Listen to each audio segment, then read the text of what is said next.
Hello, welcome to the Redmen TV. I'm joined in the studio by Goal.com's Liverpool correspondent Melissa Reddy. Melissa, thank you very much for coming in. I thought we'd do a bit of quid pro quo because we did some stuff for you that we'd basically make you do a video for us in return. It's an absolute pleasure to be here, considering the background and everything. Everything catches your eye. There's so much to look at. You guys have done well for yourselves with the studio. Yeah, so basically when I'm talking to you and I find you drifting off, it'll be because you're looking at the stuff in the studio, not because I'm bored. The Emmerich and Coke cans. That's what I'll be focusing on. Absolutely. So I thought we'd have a little bit of a chat of the season kicking off this weekend. Just about the level of excitement and what you feel, how you feel the season's going to go for Liverpool. So I guess kind of lead with that. Are you buzzing for it? And do you think this could be a successful season under Klopp? Yeah. When I try and assess something, I always try and contrast it against something else.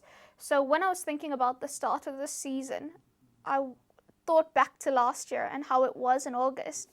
And we couldn't be further away from where we were then. The final few months of Brendan Rodgers' reign was like soaked in this toxicity. And I think Liverpool just lacked an identity because Rodgers, knowing that he had lost the fan base given the way the 2014-15 ended. Yeah.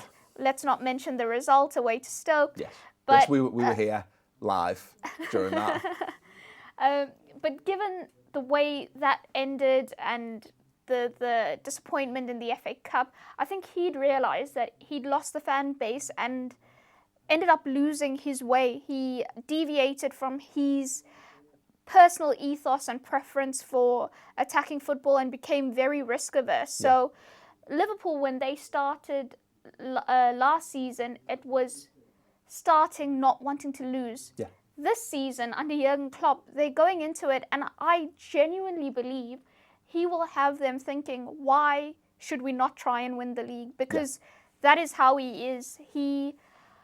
Throughout his career, he's taken every possibility, regardless of how small, and tried to turn it into achievement. Yeah. And I think he'll look to do exactly the same thing, and that's where the encouragement comes from.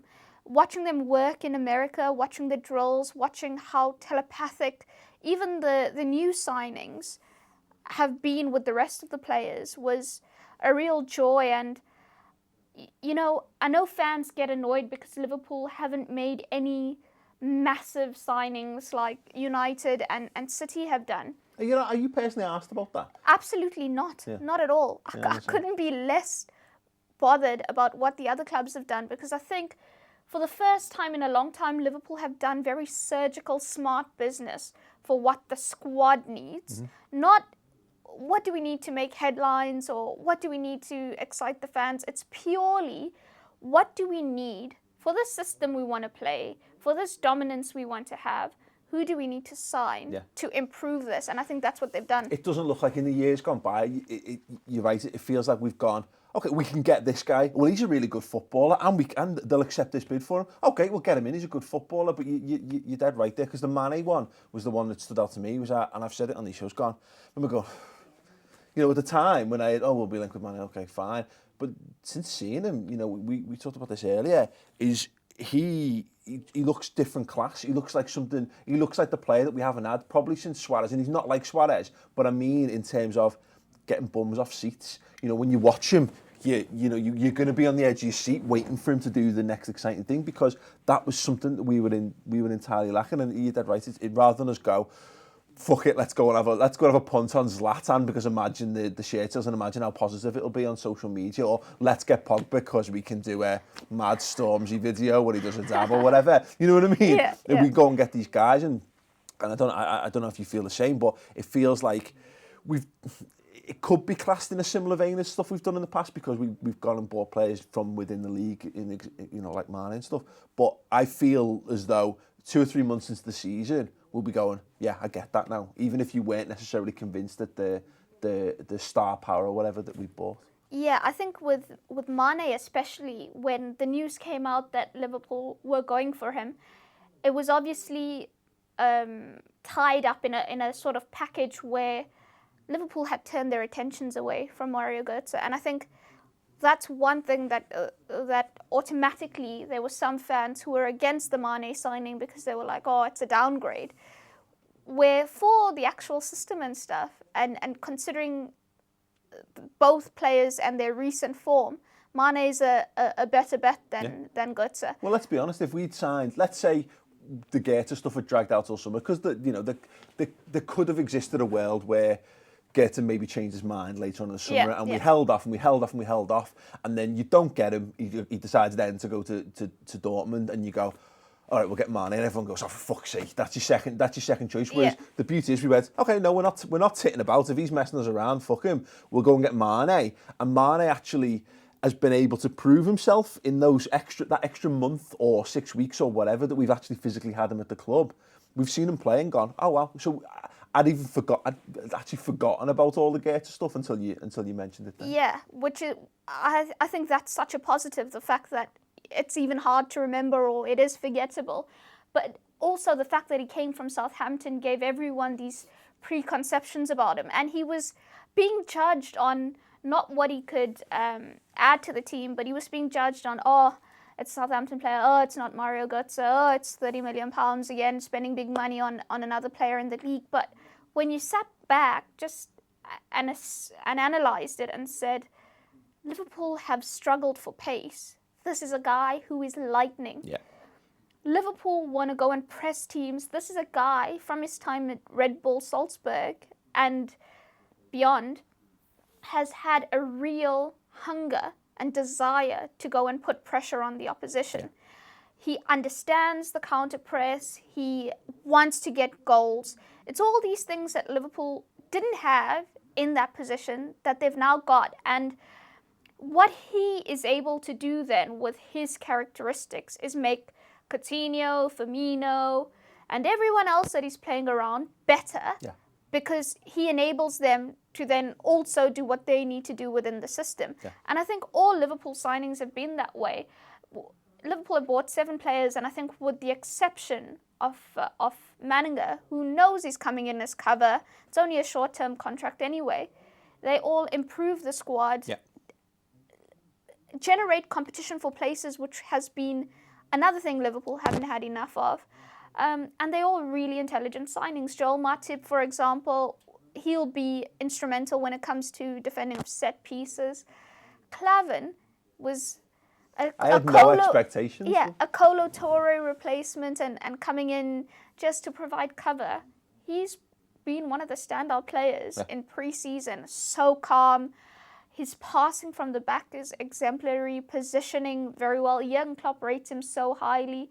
So there's all these little pieces of business Liverpool have done, which have not, like I say, in comparison to what clubs around have done, not exciting, but it is so sensible for what they need to do. For me, and I've said this before, it reminds me of Gerard Houlier's first proper transfer window in that regard. You know, bunch of players come in who are functional. You know, there was some decent names in there. Deep Maraman was a little bit later on, but you know, he was known, wasn't he? He was a known quantity in the Premier League. He was quite expensive for the time, but you know, going out and getting your Hippier and your Honcho and even like your Titi Kamaras and what have you, it does look. This feels like a coherent window's worth of business, which is amazing. So, excitement level, looking to the new season, if you had to rate your excitement out of 10 on the spot? I think it's about 12. And, and it is genuinely not based on, I think, football fans, firstly, or anyone who likes football, if you don't have hope and encouragement and excitement at the start of the season, I have no idea why you're interested in the game at all, because then it makes it pointless. Yeah. But it's based purely on what I saw in America. And you guys were there, you would have seen it as well. But some of the training sessions, I was watching it and I was completely riveted. The two things they focused on most was obviously the counter-attack, but then also patient build-up play, because they know in the Premier League, most of the opposition they'll face will come with a deep defensive line. Yeah. But watching, it was like, I can't even explain it. It was like a knock-on effect, the way everything moved. They were so in tune, they were so together. And we spoke about this in the show that we recorded previously, but in this league, it's not always the individual brilliance which makes a difference. It's the collectivity, as Leicester showed last season. And I think Liverpool as a team are quite strong because they all pull in the same direction. They know exactly what they need to do, how they need to do it.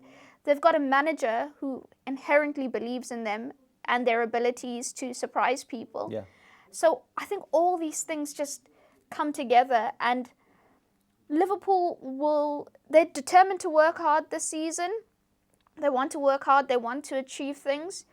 And given the fact that there's no European football, that Jurgen Klopp's already has had his crash course in English football, that he's had his full pre-season, that they know all these demands, they understand it, the fact that the signings have been clever, I think all these things can come together and contribute to Liverpool doing well this season. Now, that's looking at it from a bubble. Obviously, you have to look outside and think, City have got Pep Guardiola. Well, he's the guy who says last season, you know, and the sort of laissez-faire attitude towards football, I think we could all do with having a little bit more of, is it's great, your preparation can be fantastic, you can have the best players in the world, but ultimately there's another 11 guys out there who feel exactly the same way that you Absolutely, do. And sometimes they come out on top. But no, you know, personally, exactly what you're saying there, I'm genuinely buzzing for it. And the fact is, the thing that's different, I think, and something Liverpool haven't had for a long time, is yes, we don't have that one standout superstar. You know, there isn't a Suarez or a Gerrard or a Torres or a Michael Owen or what have you. But actually, we've now got 4 or 5 guys who are capable of being match winners on the day, of real quality, of going, well, if he's not playing well and he's not playing well, it's all right, because he's going to play well and he's going to step in. And I guess in some respects it's almost similar to 13-14 in that regards, that if Suarez wasn't quite working, he still had Sturridge, Coutinho and Sterling who were doing stuff. So, you know, exactly what you're saying there, the unity of the team going to end up being, I think, pivotal this campaign. So yeah, fantastic, Matt. Thank you very much for joining us. It's been an absolute pleasure. We've done a video over on goal.com, which you can go and check out. Let me know in the comments below, though. I want you to rate your excitement for the new season out of 10 or 12, depending if you want to switch the scale up. If you haven't done so already, of course, press the subscribe button in the corner of the screen and check out our exclusive content over on the redmentv.com.